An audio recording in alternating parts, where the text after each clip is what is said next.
શહેરના રાજમહેલ રોડ પર આવેલ પિરામિતા રોડ ખાતેના મચ્છી માર્કેટને બાકી ભાડા અને બાકી પરવાના ફી મામલે કોર્પોરેશનના માર્કેટ વિભાગ દ્વારા સીલ મારવામાં આવ્યું હતું। શહેરના પિરામિતા રોડ ખાતે આવેલ મચ્છી માર્કેટમાં ઓટલા ધરાવતા ભાડુઆતોના ઘણા લાંબા સમયથી ભાડા અને પરવાના ફી બાકી હતા।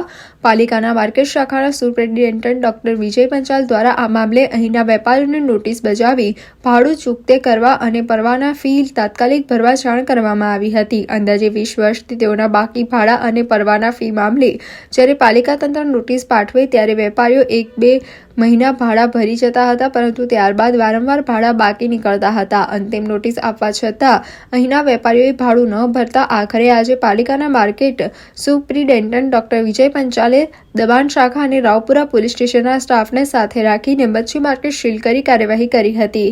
આજે વડોદરા મહાનગરપાલિકાના વહીવટી વોર્ડ નંબર 13 માં કીર્તિસ્તંભ પાસે આવેલા પિરામિતર વિસ્તારમાં પિરામિતર મચ્છી માર્કેટ કે જ્યાં ઓટલાઓને વર્ષોથી ભાડાપટ્ટે વાપરવા માટે આપેલ હતા। આ મચ્છી માર્કેટના વેપારીઓને છેલ્લા ઘણા સમયથી અંદાજે 10 વર્ષથી વારંવાર મૌખિક તેમજ લેખિત નોટિસો આપવામાં આવી, તેમ છતાં પણ વેપારી દ્વારા તેને દરકાર ન કરતા આજ રોજ પિરામિતર મચ્છી માર્કેટના સમગ્ર ઓટલાઓને સીલ કરવાની કાર્યવાહી કરેલ છે।